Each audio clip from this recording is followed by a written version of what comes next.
Hey, yo, one more thing about FBA, you know what I mean? When that term FBA came out by Tariq Nasheed a few years ago, you know what I'm saying? That joint wasn't getting no type of traction. It was like some underground group that nobody ever heard of, you know what I'm saying? Okay, first and foremost, let me stop you right there, brother. Your undertone is a little bit disrespectful, but we're gonna work with that. But I'm gonna educate you on some things. Okay, you mentioned Tariq Nasheed and him starting the FBA movement. But like I said, this is an educational video. So first of all, let me explain to you why the FBA movement was created. Okay, there was a group before the FBA movement that was called ADOS. Okay, American Descendants of Slaves.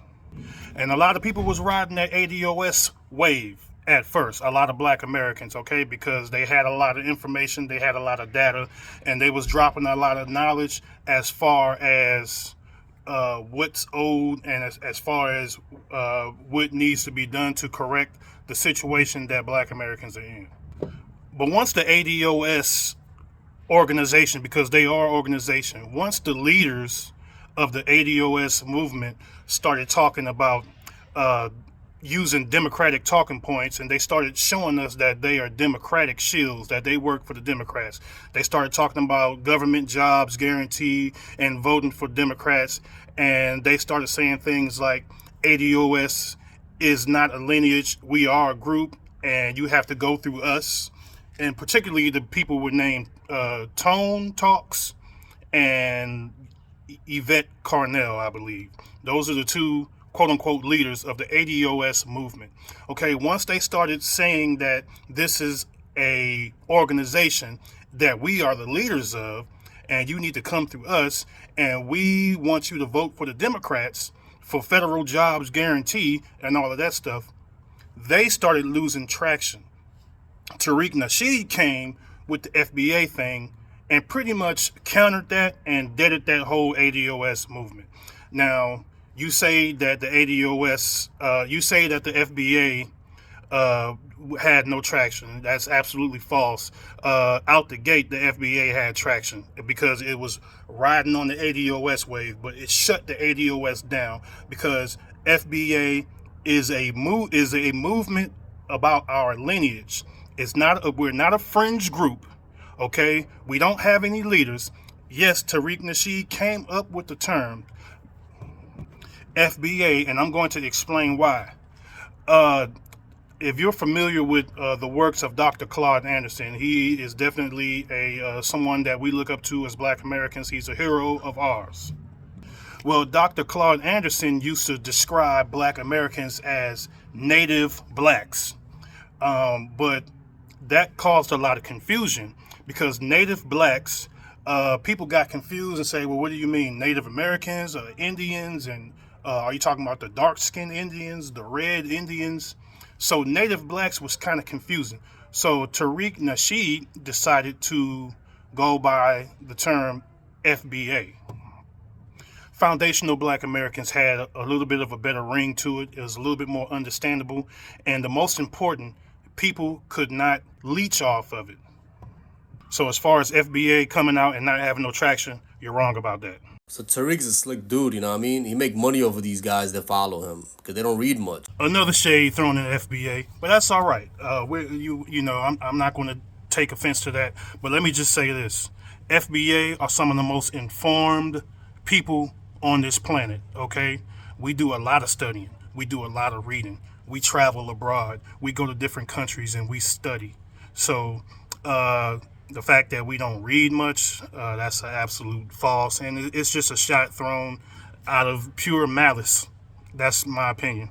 So they don't know much. They just read his stuff, you know what I mean? So this dude's creating merchandise and stuff like that. Now he sells them online, he make money. Excuse my French, but so the fuck what? That he sells DVDs and he makes money. This is America. This is a capitalistic society. We are not allowed to sell things and make money. He's not out here robbing. He's not out here scamming.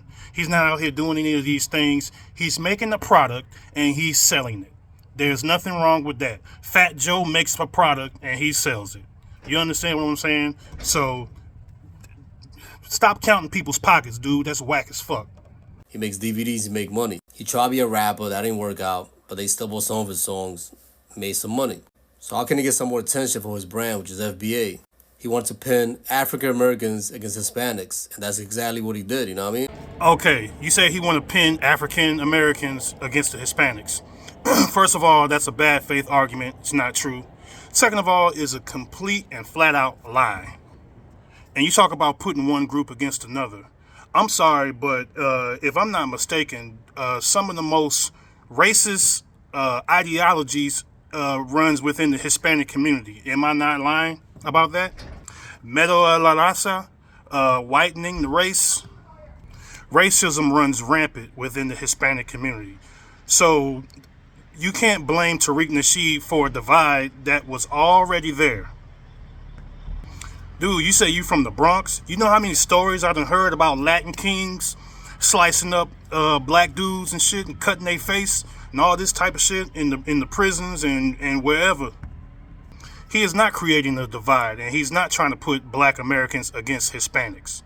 All we are doing is gatekeeping our shit, and hip hop is our shit, is a black thing. You understand what I'm saying? All we want is the respect that we so deserve for our creations, and we don't want people trying to colonize it and take it over. And Fat Joe has a colonization takeover mindset. And, that maybe used to be able to fly in the 90s, but we're not letting that fly in this day and time. So before you start talking about division and somebody trying to cause division, deal with the racism in your own community first. Now we got Hispanics versus African Americans, even some African Americans versus so-called FBA African Americans, and everybody's rumbling. And guess who in the back right now counting all that money he getting from all this turmoil, you know what I'm saying? He started all this fighting stuff, and now he in the back just collecting his money. FBA versus other black people. I'm going to stop you right there again, my guy. You're talking about FBA versus other black people. You must be talking about maybe Caribbeans or Africans or other black people of the diaspora. Okay? Well, these other people of the diaspora, they come to the United States. They flee their countries that's torn up by their governments or what have you. They flee to a country that black Americans fought for them to come here. They fought for immigration rights for them to come here, only for these other groups of black people to come here and undermine black Americans, and to call us lazy, and to say that we don't work hard, and to say that we don't deserve reparations. And they come here and completely disrespect us, and we are having enough of that too. So all we're doing is just putting that in check. That's all it is. We're not starting a war with the black people of the diaspora. That's not what we're doing. But what we're doing is we're checking things around here. And some people gonna catch some strays. Some people gonna catch some shrapnel, however you pronounce that. And if people gotta catch strays in order for us to start putting these people in check, then that's just what it's gonna be. I'm pretty much done with this. Say what you want about FBA, but we're gatekeeping our music, and we're gatekeeping our culture, and we are delineating from other groups until people get their shit together. That's all I'm saying. In FBA, we're just teaching people how to treat us, and that's what it's going to be until people get some act right. So I'm pretty much done with this for now. Whatever the case is, we're going to stay on our square. All right?